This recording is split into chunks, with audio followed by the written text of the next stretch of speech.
in some ways, some of the things that we will suggest today, you will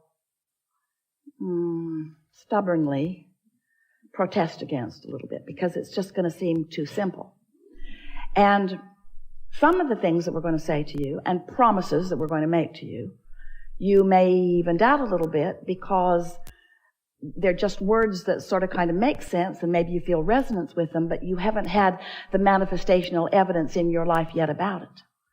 But we know that with just a little bit of listening and a little bit of resonating and a little bit of awareness and then a little bit of focusing, that you will find manifestational evidence about everything that we talk about here today. You're going to know precisely how your thoughts become the reality that you are living, so that not only you are aware of it, but others who are observing you as well.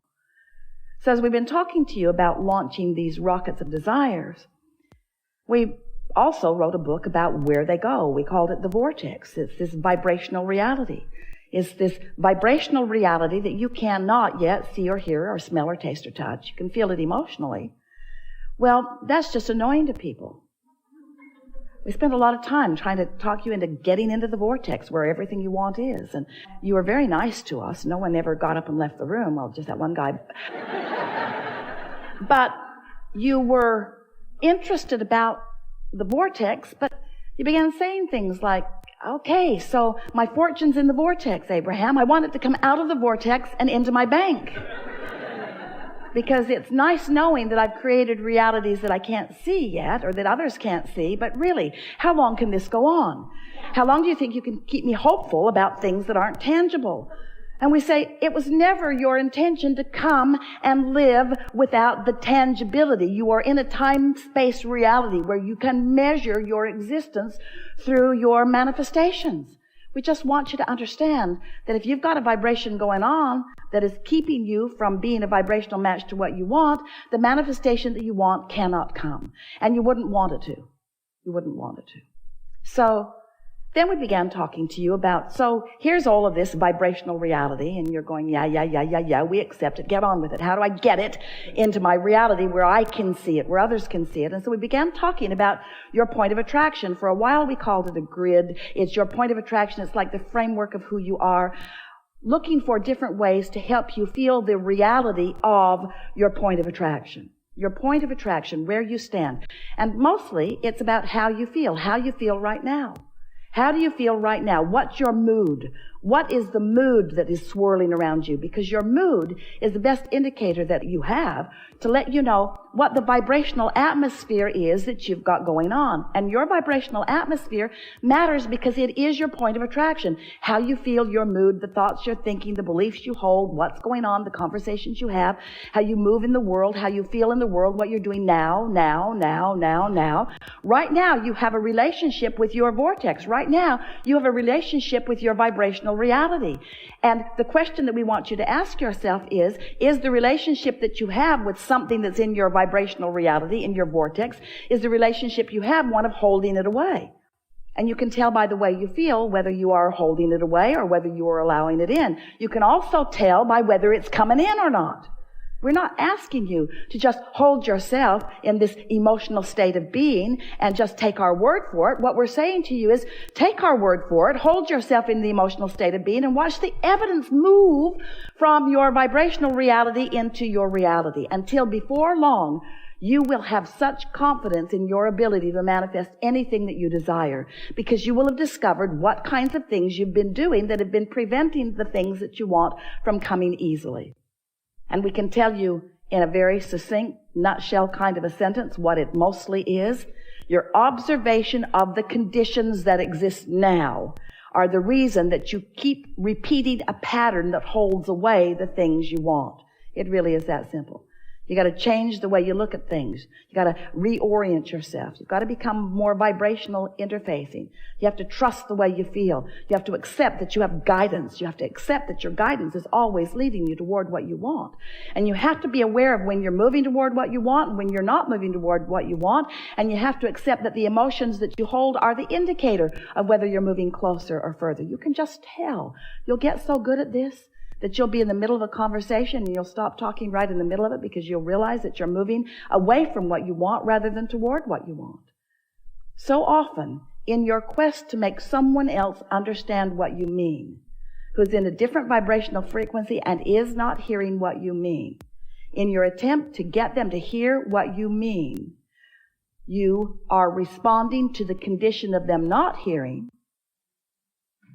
So you are basing what you are saying based upon what they are not hearing, and then you join them in their frequency rather than maintaining yours, and then instead of them hearing what you mean, you hear what they mean, and nothing changes.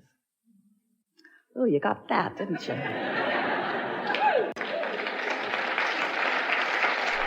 So, let's just start talking about some stuff that's important to you, and let's make everything that we said just now more tangible for you. We want you to feel your thoughts becoming manifested. We want you to feel the movement of the vibration into awareness, into emotion, and then into see it, hear it, smell it, taste it, touch it, tangible, manifested stuff, just like you intended.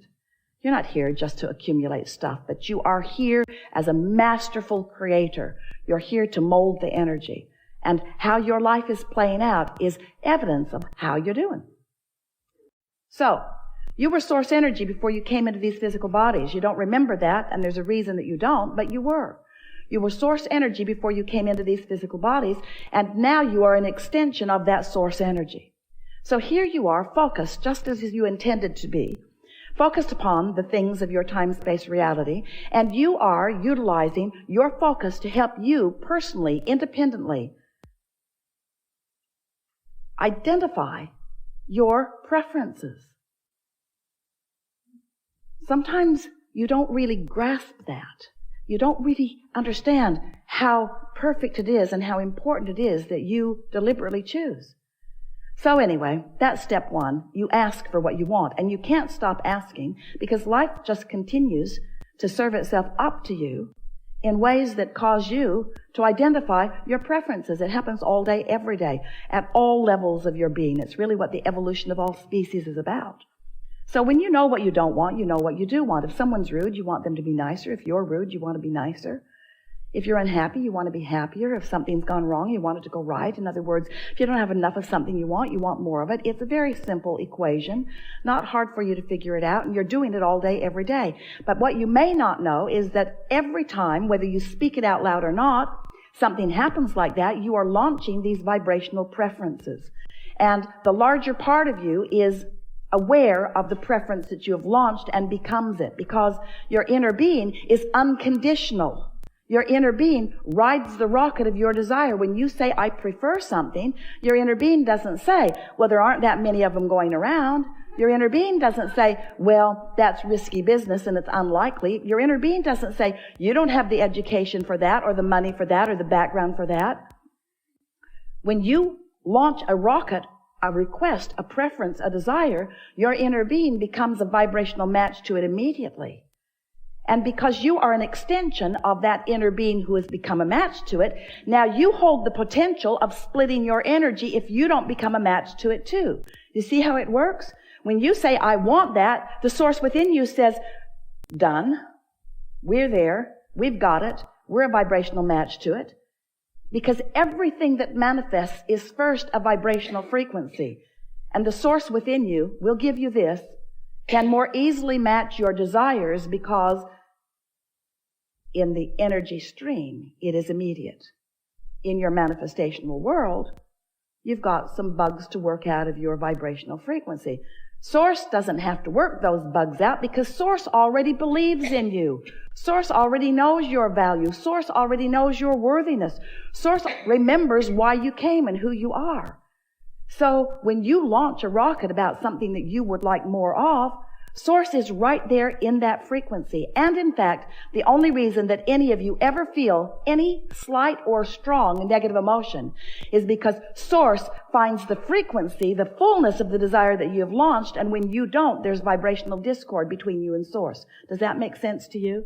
If there were ever a way for you to understand that Source exists, it must be in your emotional awareness, because If there were not someone keenly interested in you and holding a vibrational frequency about you, then you could think anything you want and you would feel no vibrational variance. That's something really to think about. When you feel negative emotion, it always means the same thing. You've got a different opinion about this than Source has about this, and that's something else we really want you to hear. Source does have an opinion about this, and this, and this, and this. Now. Source adores you. When you're mad at yourself, you've got a split going on. There's a gap widening. Source adores the people of this planet. When you carve out a section of them and hate them, you've got a rift going on between you and Source. You will never be able to be in alignment with Source when you hold hate in your heart because of some condition that you can't control. As you get to know Source better through your awareness of what it feels like to be in alignment, you can learn in a matter of days how Source feels about everything that is active on your planet today. You can just give it the emotional test. When you think a thought and you feel love, you can know Source is in agreement with this thought. And when you think a thought and you feel fear, you can know Source is not anything close to an agreement on this thought. So once you get clear about what this emotional guidance system is, then you can get on with what you've come to get on about. Then you can be the deliberate creator. You can be or do or have anything that you choose because you've got this backup. So step 1 is contrast helps you to define what you want. You do it all day, every day. And step 2 is Source becomes it vibrationally immediately. Wrote a whole book about that called Ask and It Is Given, and that's what it was about.